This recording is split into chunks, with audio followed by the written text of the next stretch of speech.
everybody. Good to see all of you. Thanks for coming today, as always. We're going to start with some scheduling announcements. This evening, President Trump will deliver remarks at Union Station for a political dinner. Tomorrow morning, the president will host the second cabinet meeting of the year and the 11th cabinet meeting of his second term. And later tomorrow afternoon, the president will host a Greek Independence Day celebration in the East Room. On Friday, the president will celebrate National Agriculture Day alongside nearly 1,000 farmers who are coming in from across the country for the first event of the season on the South Lawn, so pray for good weather, to highlight the president's successful policies in support of America's farmers, including efforts to lower input costs, open new trade markets, bolster the farm safety net, double the death tax exemption, end taxes on rural property loan interest, and create rural opportunity zones. Also, I'm pleased to announce that President Trump's meeting and long-awaited meeting with President Xi in China will now take place in Beijing on May 14th and 15th. First Lady Melania and President Trump will also host President Xi and Madam Peng for a reciprocal visit in Washington, D.C. at a later date to be announced this year. Turning to the ongoing military operations in Iran. The United States military continues to decimate the terrorist Iranian regime's offensive and defensive capabilities. Just over 3 weeks in, it's abundantly clear that Operation Epic Fury has been a resounding military triumph. More than 9,000 enemy targets have been struck to date. Compared to the start of the operation, Iran's ballistic missile attacks and drone attacks are down by roughly 90%. The United States is also annihilating the Iranian regime's navy. We have destroyed more than 140 of their naval vessels, including almost 50 mine layers. This is the largest elimination of a navy over a 3-week period since World War II. Again, let me reiterate, this is the largest elimination of a navy on the face of the planet in a 3-week period since World War II. We are systematically dismantling Iran's defense industrial base, which will prevent future threats to the region. Our military also remains laser-focused on eliminating the regime's threat to the free flow of energy through the Strait of Hormuz. Over the weekend, we dropped several 5,000-pound bombs on an underground facility used to store equipment, including anti-ship cruise missiles and mobile missile launchers positioned along the coastline of the strait. Our military efforts grow more successful with each passing day, steadily degrading Iran's ability to terrorize merchant ships. For all of these reasons, we are very close to meeting the core objectives of Operation Epic Fury, and this military mission continues unabated. From the outset, President Trump and the Department of War estimated it would take approximately 4 to 6 weeks to achieve this critical mission. 25 days in, the greatest military the world has ever known is ahead of schedule and performing exceptionally. Day by day, the Iranian regime is being crippled, and their ability to threaten the United States and our allies is being significantly weakened. Their ambitions of building a nuclear weapon have also been crushed to an even greater degree than they were in Operation Midnight Hammer in June 2025. That's why you're beginning to see the regime look for an exit ramp. They recognize they are being crushed, their ability to attack American and ally forces, as well as their ability to defend their own territory is dwindling literally hour by hour. Following President Trump's powerful threat on Saturday evening, it was made clear to the United States that Iran wanted to talk. President Trump is willing to listen. As President Trump announced on Monday, the United States has been engaged over the last 3 days in productive conversations, which led the president to temporarily instruct the Department of War to postpone planned strikes against Iranian power plants and energy infrastructure only. The remaining elements of the Iranian regime have another opportunity to cooperate with President Trump, permanently abandon their nuclear ambitions, and cease actively threatening America and our allies. But the president's preference is always peace. There does not need to be any more death and destruction. But if Iran fails to accept the reality of the current moment, if they fail to understand that they have been defeated militarily and will continue to be, President Trump will ensure they are hit harder than they have ever been hit before. President Trump does not bluff, and he is prepared to unleash hell. Iran should not miscalculate again. Their last miscalculation cost them their senior leadership, their Navy, their Air Force, and their air defense system. Any violence beyond this point will be because the Iranian regime refused to understand they have already been defeated and refused to come to a deal. Here at home, we are now on day 40 of the Democrats' shutdown of the Department of Homeland Security. Democrats in Congress are forcing American travelers to wait in hours-long lines at airports across the country, robbing TSA officers and other federal workers of their hard-earned paychecks that they use to feed their families, and causing billions of dollars in damage to our economy. A father of 3 recently told CBS News that he felt he had no other choice but to quit his job as a TSA officer and find other work as the Democrats' shutdown of DHS continues. This is the quote from the father, and I encourage everyone to listen.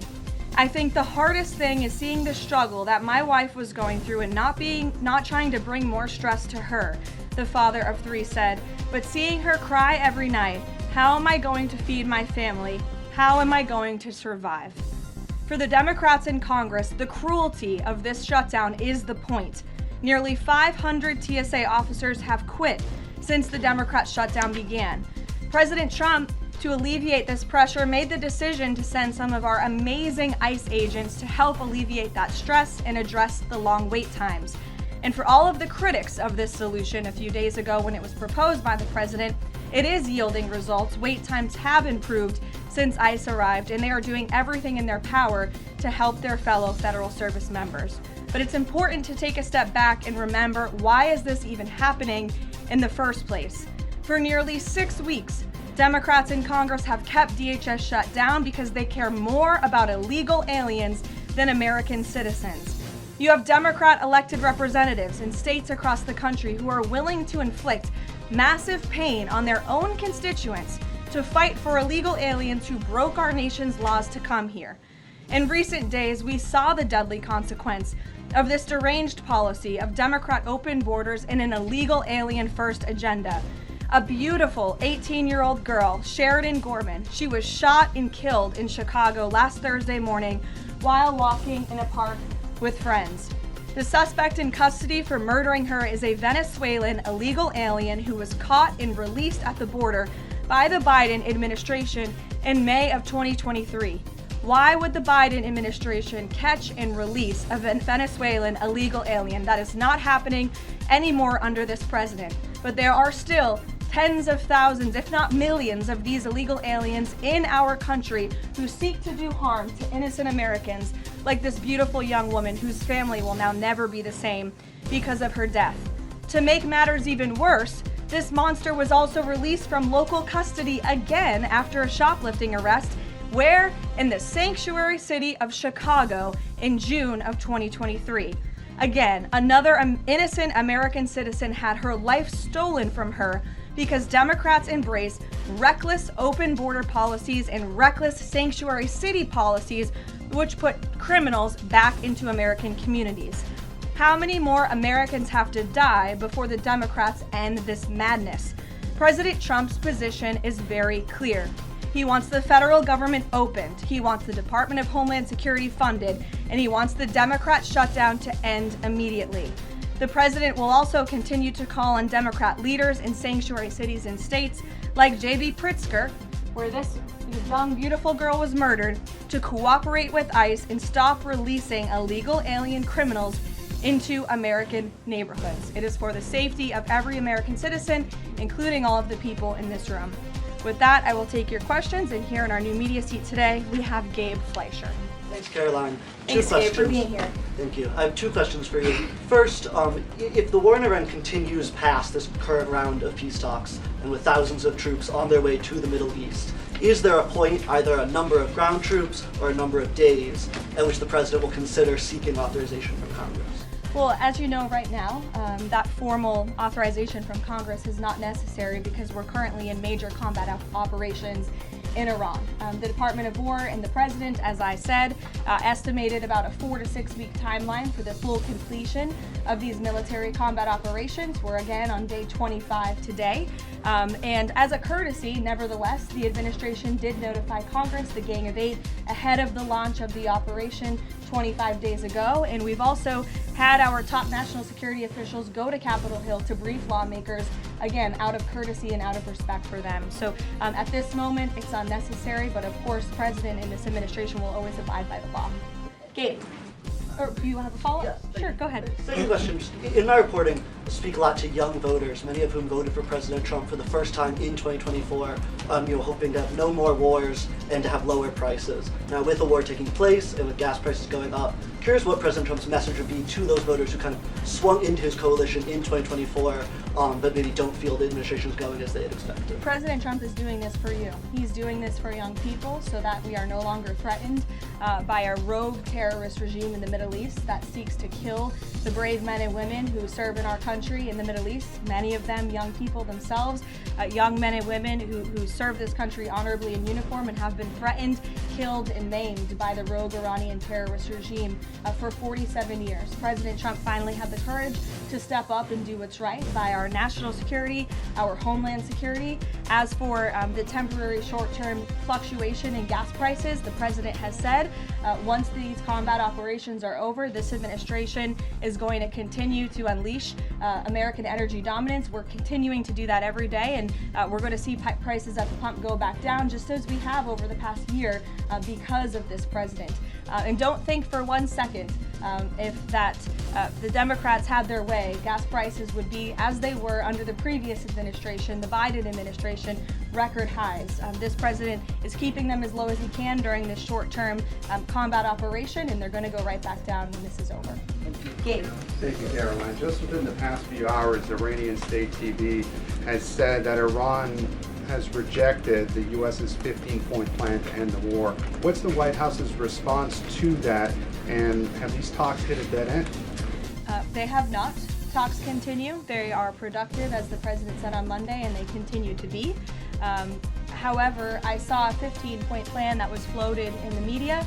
I would caution reporters in this room from reporting about speculative points or speculative plans from anonymous sources. The White House never confirmed that full plan. There are elements of truth to it, but some of the stories I read were not entirely factual. So I am not going to negotiate on behalf of the president here at the podium. What I will tell you is these talks are ongoing. We're not going to get into the nitty-gritty details that have been exchanged between the United States and Iran at this time. Well, yesterday, the president mentioned a very big present that the Iranians had given the U.S. He wouldn't go into detail, but was it that ship that was carrying 2 million barrels of oil that made it through the Strait of Hormuz? I'll let the president speak on that at the appropriate time. Finally, Caroline, today Iraq's government reportedly is planning to lodge a protest with the U.S. According to the Wall Street Journal. There was an attack in Iraq that hit a military clinic, killing 7 soldiers reportedly. What's the U.S.'s response to that? Was the U.S. responsible for that attack? I'll have to check in with the Pentagon on that, and we'll get you an answer. Thank you, Caroline. Too, if I may. Speaker Johnson today described the conflict as wrapping up, but the 82nd Airborne Division, they're typically deployed at the beginning of conflicts. So does the White House consider this conflict as wrapping up, or is it changing shape? As I said at the beginning of my remarks, we are meeting our goals of Operation Epic Fury expeditiously. The president likes to maintain options at his disposal. It's the Pentagon's job to provide those options to the commander-in-chief. For any specifics on troop deployments, though, I would point you to the Pentagon. And today, Philadelphia District Attorney Larry Krasner reiterated threats to potentially arrest ICE agents that were sent in to assist with these historically long TSA lines. He said, quote, "The president cannot pardon you." Has the president seen Krasner's comments? Does he have any response? The president cannot pardon you for what? He's talking to the ICE agents who are handing out water bottles and are helping people move through lines at airports. It's a disgraceful comment. The men and women of ICE are great people. I would encourage this lawmaker, whose name I don't know and don't care to know, to actually sit down and speak with the ICE agents who are on the ground doing this important work, not just in our nation's airports, but again, to remove violent, dangerous, illegal alien criminals from our country, to protect this individual and all of us in this room and Americans across the country from murderers, pedophiles, and rapists who have been allowed into our country by Democrat politicians. Mario, good to see you. Thank you, Caroline. Good to see you as well. Just given that the president postponed his original trip to China because of the war, should we infer that the war will be wound down and concluded by the time of that May 15th, 14th visit? Again, as I've said, we've always estimated approximately 4 to 6 weeks, so you could do the math on that, Mario, but we do look forward, I know the president looks forward to going to China on May 14th and 15th, and of course, as always, we'll provide additional logistical details to all of you in the media for that trip, who I know look forward to coming with us as well. Follow-up. Was that a precondition? Did the two leaders speak about the conclusion of the war? Was that a precondition for them to have this rescheduled meeting? No, there was a discussion about the rescheduling of the meeting between the president and President Xi. President Xi understood that it's very important for the president to be here throughout these combat operations right now. He understood, obviously, the request to postpone and accepted it, which is why we have new dates on the books, and I'm happy to announce those to you today. Jennifer. In negotiations with Iran, are there still face-to-face talks planned perhaps in Pakistan? And who do you think would probably be going? Again, I've seen a lot of speculation and reporting about potential talks that could happen later this week. Nothing should be deemed official until it is announced formally by the White House. I would not get ahead of our skis on reporting about any talks this weekend until you hear directly from us. That all of the allies will go along with whatever the U.S. concludes with these Iranians? Are you expecting that Israel and all the other allies will follow whatever agreement is made?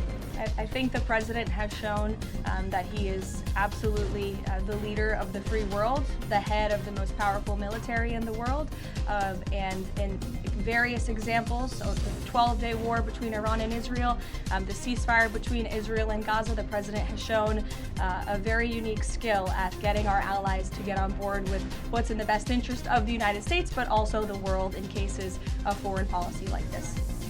Ed. Yeah, thanks, Caroline. So, is there a time frame as to when the first oil tanker can go through the Strait of Hormuz freely? It's a very good question, Ed.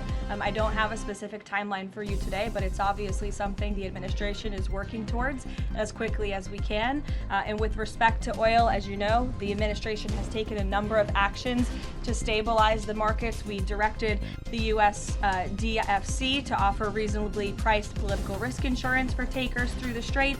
We issued that temporary waiver to allow countries to purchase sanctioned Russian oil to alleviate global pressures. We're working with the IEA to coordinate the release of another 400 million barrels. We issued that 60-day Jones Day Act waiver. And then just today, EPA Administrator Lee Zeldin, if you missed it, in consultation with the Department of Energy, announced a temporary emergency fuel waiver to allow nationwide sales of E15, gasoline blended with 15% ethanol, to remove all federal impediments to selling E10 gasoline across the country. The emergency fuel waiver will temporarily waive the summer low volatility requirements and blending limitations for gasoline to provide additional flexibility to the fuel marketplace. So as far as tankers through the strait, something we're tracking very closely, but obviously the administration is coming up with creative new solutions by the day to keep the price of oil stable, something the president wants to see. And I know Secretary Bessent, Secretary Wright, Secretary Burgum, EPA Administrator Zeldin are all working together closely to find ways to do that.